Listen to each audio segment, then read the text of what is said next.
Donc aujourd'hui, donc, je vais faire une présentation par rapport à Ecobrick, vous expliquer un peu comment Ecobrick se passe et aussi par rapport à la pollution à Maurice dans le monde en général. Donc je vais d'abord commencer avec un quote qui est quelque chose que j'aime bien, donc qui dit The greatest threat to our planet is to believe that someone else will save it. Donc ça dit en fait que donc on a tous une part ici sur notre planète, on a une responsabilité de s'occuper de notre planète et je pense que c'est important de réaliser ça, qu'on a tous cette responsabilité-là. Ok, donc how did it start? Donc moi, donc comme j'ai dit, je m'appelle Elisa. Donc moi, ça fait quelques années que j'essaye de devenir zero waste, mais voilà, il y a beaucoup de limites à ça. C'est assez difficile, comme plusieurs personnes l'ont dit. Donc j'aurais dit plutôt que j'essaie de devenir low waste plutôt que zero waste. Donc en fait, j'ai bougé à Cape Town il y a 6 ans. Et à Cape Town, je recyclais verre, glace, cans, papier, cardboard, tout, et je faisais du compost. Donc du coup, j'avais pratiquement pas de poubelle. Et ensuite, quand je suis retournée à Maurice, j'ai réalisé que voilà, c'était pas forcément idéal. Donc ça, c'est quelques photos que j'ai prises juste pour montrer, mais je suis sûre que vous avez déjà vu, que ce soit, ça c'était la photo de gauche, c'est au gauche de Rivière-Noire. La photo de droite, c'est des seringues qui étaient partout sur la plage de Poponette, par exemple. Donc, la photo de gauche, enfin, en tout cas, moi, je vois ça partout, que ce soit au nord, à l'est, à l'ouest. Et c'est assez choquant, en fait, que j'ai l'impression que Maurice est devenu une poubelle. Et quand je suis rentrée l'année dernière, ça m'a vraiment choquée. Et en plus de ça, je me suis dit, bon, ben, je vais commencer à recycler, etc., etc. Et je trouvais qu'il y avait énormément de limites par rapport au recyclage aussi. On ne sait pas ce qui se passe par rapport au recyclage, on ne sait pas où est-ce que ça va, on ne sait pas qu'est-ce qui est recyclable ou pas. Et les gens ne savent pas vraiment, en fait. Donc, ça m'a un peu choquée. Et c'est un peu de là que je me suis dit, ben, j'ai qu'à commencer à faire des éco-briques. Donc, je vous parlais de ça un petit peu plus tard. Donc, moi, personnellement, aussi, ce qui me pousse à être un peu plus éco-friendly dans ma vie, c'est les animaux. Donc, au-delà d'avoir un effet sur nous, les humains, le plastique est extrêmement toxique. Ça a aussi un impact négatif sur la nature, les animaux, l'océan et au final sur nous-mêmes, comme on est tous connectés. Donc, par exemple, 80% des tortues mortes retrouvées ont soit du plastique à l'intérieur d'eux ou alors sont étranglés avec le plastique. Ça, c'est les tortues, mais il y a aussi les dauphins, les requins, les poissons, les oiseaux, etc. etc. Et donc, c'est assez triste à voir en fait. Donc là, une petite question. Alors, je vois qu'il y a quelqu'un qui essaie de venir. Ok. Une petite question que je pense que parfois de voir les chiffres, ça aide vraiment à réaliser en fait à quel point c'est nocif pour la planète et pour nous-mêmes. Donc, une petite question. How much plastic pieces find its way to the ocean every day?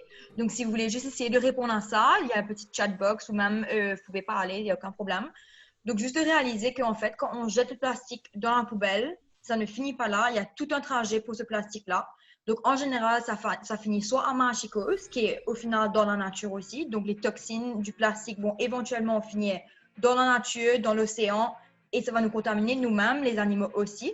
Ou alors, ça finit directement dans la nature, et pareil, donc ça finit en microplastique, ce qui veut dire que ça devient des petits morceaux de plastique. On voit que 8 million pieces of plastic end up in the ocean every single day. Donc, chaque jour, on a 8 millions de morceaux de plastique qui finissent dans l'océan. Donc, imaginons ça multiplié par le nombre d'années, par le nombre de jours dans une année. Enfin, c'est juste vraiment incroyable. Donc, c'est pour ça qu'il faut faire hyper attention. Et le plastique, je suis sûre que tout le monde est au courant que ça reste pendant des années, dans la nature et dans l'océan. Donc, ça, c'est une petite photo d'un animal. Il y a un documentaire sur Netflix qui s'appelle Plastic Ocean, qui est hyper intéressant si ça vous intéresse. Et ça parle beaucoup justement des animaux et de tout le plastique qu'ils prennent parce qu'ils pensent que c'est de la nourriture, ils ne savent pas. Et finalement, ça bloque leur système digestif et ils meurent. Donc, c'est quasiment 90% des animaux qui sont morts à cause du plastique. Ils sont morts étouffés et ils peuvent carrément plus manger en fait. Donc, c'est assez triste. Donc ici, un chiffre, ça dit 1.1 million seabirds and other animals die from plastic every year. Donc c'est énorme. Une autre petite question. How many plastic bottles are bought worldwide every minute? Donc si vous voulez écrire sur le petit chat, vous pouvez. Donc comme on disait, le single-use plastique, c'est encore plus nocif que le plastique qu'on peut réutiliser. Donc c'est un petit peu mieux. Mais le single-use plastique, que ce soit les bouteilles, les pots de yaourt, les sachets plastiques, les pupettes en plastique, enfin tout ça, ça reste dans l'environnement en fait. Et donc là, pour répondre à cette petite question, on voit que ça a bloqué, je crois là, non? 1 million plastic bottles are bought every single minute. Donc, à chaque minute qui se passe, il y a plus d'un million de bouteilles en plastique qui sont achetées dans le monde, en sachant que c'est des bouteilles qui sont single use, donc à usage unique. Ça veut dire qu'éventuellement, ça va finir dans la nature, que ce soit à Marachicos ou enfin n'importe où dans le monde ou dans la nature éventuellement. Donc, je voulais savoir, est-ce que, avant d'avoir entendu ça par rapport à Taylor Smith, est-ce que vous avez entendu parler des éco-briques ou pas du tout? Si vous pouvez juste, faire comme ça avec la tête ou comme ça. Non, ok, je vois un peu des non, je vois des oui, des non, et le reste, je vois pas de vidéo, donc ok, je vais comprendre que non. Très bien alors, c'est super. Donc d'abord, je vais vous montrer une petite vidéo. Ok. Donc, ça dit que le plastique est fait de petrochemicals et que ça a un impact sur l'écologie autour de nous. Donc, le plastique n'est pas biodégradable. Quand c'est laissé dans le soleil, ça va petit à petit se devenir petit comme des microplastiques que je disais au début du workshop. Et ça va partir partout en fait, dans l'eau, dans les plantes et dans les animaux qu'on mange. Et finalement, ça va venir vers nous. Et ça crée des différentes maladies, hormonal imbalance, cancer, etc. Et donc, même quand ça fait par exemple un marachicose, comme ça montre sur la vidéo, c'est vraiment pas idéal parce que ça va quand même finir dans l'environnement, que ce soit dans 10 ans, dans 1000 ans ou whatever, et ça va quand même relâcher les toxiques. Donc, avec des éco-briques, we can take action now. Qu'est-ce que ça dit là? Donc, quand le plastique est laissé comme ça, ça détruit l'environnement, etc. Donc, ce qu'on peut faire, c'est des éco-briques. Enfin bref, c'est assez compliqué. Anyway, donc bref, une éco-brique, ça explique un petit peu dans la vidéo, mais vu que vous n'avez pas de son, je vais vous montrer. Donc, une éco-brique, c'est en fait une bouteille en plastique, donc comme ça, ok, qui est remplie de plastique non biodégradable et non recyclable. Donc, par exemple, tout le plastique quand vous achetez du riz, des pâtes, des fruits, des légumes ou whatever, les petits plastiques comme vous voyez là, des loose plastiques. Donc, on utilise ça et on met dans une bouteille en plastique, comme ça. On prend un stick, un énorme stick qui est long, la même taille qu'une bouteille, et on enfonce le plastique à l'intérieur. On enfonce, on entasse. Ça doit être très dur et dense en bas, partout. Et ensuite, quand on a fini, comme ça par exemple, enfin là j'ai presque fini, on ferme la bouteille. Elle est hyper dure, donc c'est littéralement impossible d'appuyer. C'est vraiment dur et lourd. Et ça devient un building block, donc une manière pour nous de pouvoir utiliser ça pour construire différentes choses que je vais vous montrer dans un petit moment. Donc, pour créer une éco-brique, on a besoin d'une clean and dry PET bottle. Donc, c'est important de pouvoir nettoyer votre bouteille et qu'elle soit propre et sèche. Un long stick. Hein? N'importe quelle bouteille? Alors, non. Donc, ça doit être une bouteille qui est droite. C'est important. Par exemple, pas une bouteille qui est comme une bouteille de Fanta parce que simplement, ça va être trop difficile à construire après et ça va pas être idéal pour pouvoir bien enfoncer le plastique. Donc, il faut que la bouteille soit... Plutôt de la marque Coca-Cola ou Sprite. Oui, Coca-Cola, Sprite, Crystal ou Vital ou j'essaie de penser à ou peut-être même le Iced Tea, mais peut-être pas le Fanta qui est un peu bizarre ou le Orangina ou les trucs qui sont un peu bizarres. Et peut-être plus petite, donc comme si celle de 1 litre ou quoi. Est-ce que ça aussi c'est bon? Donc justement, on utilise plutôt les 1 litre, 1,5 litre ou voire peut-être les 2 litres. À éviter les 0,5 litres, mais bon, si vous avez que ça, c'est ok aussi.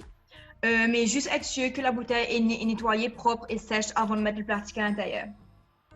Ensuite, ce stick-là, il est hyper important parce que souvent les gens prennent une cuillère en bois de la cuisine, mais le problème, c'est que la cuillère en bois, elle arrive là. Donc, le plastique en bas est loose, donc du coup, ça fait des bulles d'air et ça va être un problème pour construire. Après, on ne pourra pas utiliser les éco-briques. Donc, c'est vraiment important d'avoir un stick qui peut arriver vraiment à la fin de la bouteille pour pouvoir bien appuyer. Ensuite, il faut que vous gardez tout votre plastique non recyclable et non biodégradable.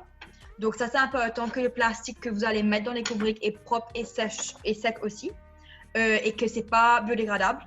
Et qu'il n'y a pas de nourriture qui va à l'intérieur, etc. Sinon, ça va créer des bactéries et ça risque de faire la bouteille exploser. Donc, c'est super important que tout soit vraiment propre et sec.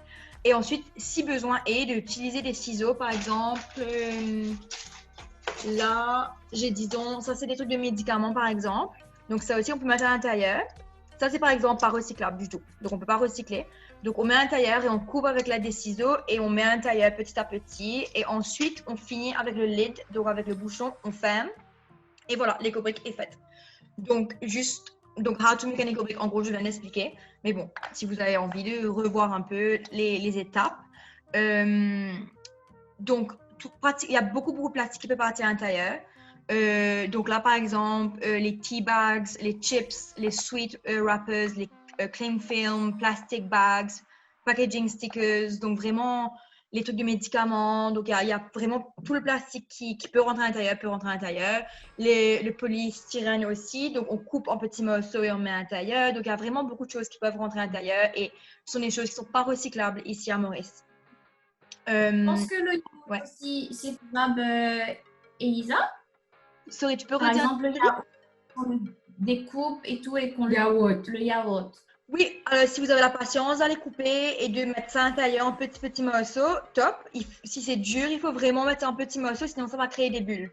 Et c'est pas top. Il faut vraiment ne pas pouvoir appuyer. Disons là, je peux pas appuyer, il y a 0 bulle. Donc j'ai vraiment appuyé.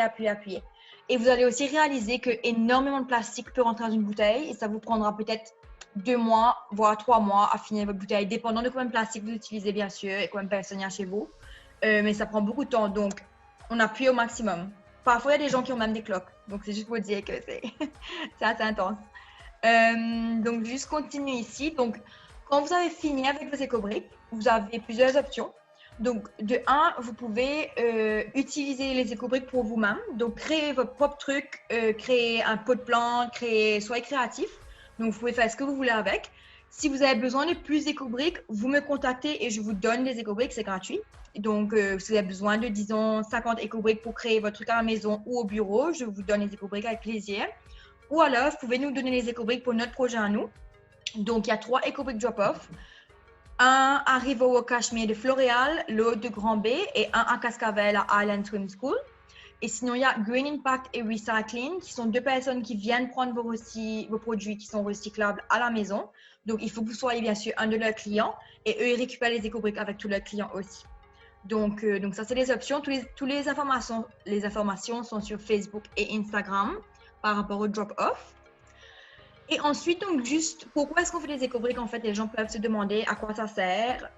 Donc, d'abord, on essaye d'éduquer les gens. Donc, pourquoi est-ce que c'est important d'éviter d'utiliser le plastique et surtout le plastique à usage unique?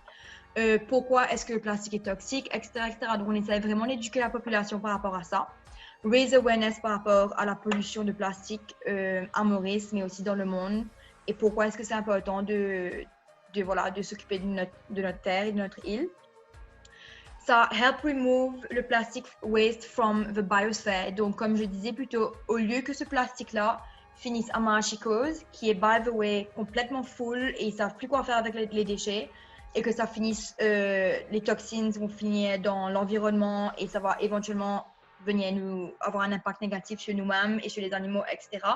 Autant canaliser et mettre tout ça dans une éco-brique, upcycle notre plastique qui n'est pas recyclable et pouvoir créer des choses différentes pour les communautés qui justement peut-être n'ont pas forcément les moyens d'utiliser des matières premières.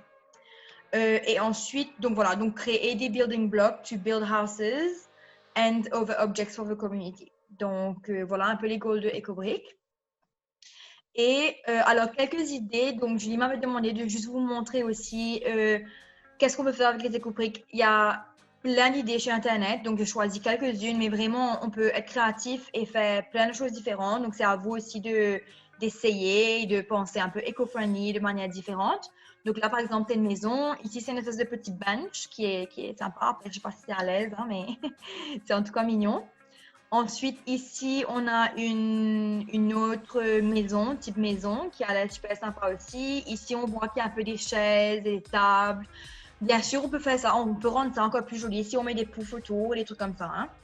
Hein. Ici, c'est une table assez sympa pour une espèce de bar, j'ai l'impression. Et nous, notre projet personnel qu'on a, c'est de créer un parc pour enfants à l'Est.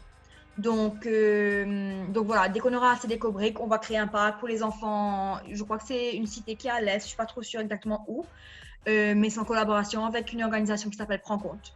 Donc, c'est ça notre but avec Ecobrick, de pouvoir faire ça et de pouvoir créer quelque chose d'assez sympa pour les enfants. Elisa, moi, je me demandais s'il fallait qu'on lave, disons, c'est servi du riz, il faut laver le sac et mettre à sécher. Alors, si c'est le riz, non. Directement. Non, le riz, les pâtes, c'est assez sec, donc en général, c'est pas sale. Mais si tu vois que c'est sale, si tu vois que c'est assez gras ou s'il y a des morceaux de nourriture, à ce moment-là, on lave. On essaie bien sûr de ne pas gaspiller d'eau au maximum, donc on essaie de laver assez vite fait. Mais si c'est assez gras, à ce moment-là, il faudra utiliser peut-être du savon éco-friendly si possible. J'ai une petite question. Oui. Souvent, il y a du papier qui est collé sur le plastique. Disons, on achète du pain, par exemple. Il y a l'étiquette en papier qui est très difficile à décoller. Est-ce que c'est OK de mettre ce papier-là dans l'écobrique ou pas? Alors, pas idéal. Je crois que c'est OK parce que moi, en tout cas, je l'ai fait. Ah bon, OK. Oui, alors je sais qu'idéalement, c'est pas idéal de mettre tout ce qui est papier, etc. Mais souvent, par exemple, les reçus, en fait, c'est fait à base de plastique aussi. Donc, même les reçus, mais bon, ça, c'est à confirmer. Il faut voir parce que, disons, les reçus, ça dépend. Je sais pas, ici à Maurice, si c'est à base de plastique ou de papier. Je crois que c'est à base de plastique, donc il faudrait confirmer. Ça dépend. En général, c'est un mélange de plastique aussi. Donc, c'est pour ça que je pense que c'est OK. Mais papier même, il faut pas mettre. OK. Ouais, parce que c'est biodégradable automatiquement, en général. Donc ça, c'est OK, mais comme je disais aussi, vraiment essayer au maximum de ne pas utiliser le plastique si on peut, parce qu'au final, même si dans l'écobrique, il faut savoir que Ecobrick, c'est un projet à court terme. Parce que de toute manière, ce plastique-là, ça va quand même être là dans je ne sais pas combien d'années, et c'est pas idéal. C'est pas idéal. Donc c'est mieux que ce soit dedans plutôt que à Manchicose ou dans la nature, évidemment, mais au final, vraiment, ne pas utiliser de plastique, c'est la seule et unique solution pour un avenir meilleur.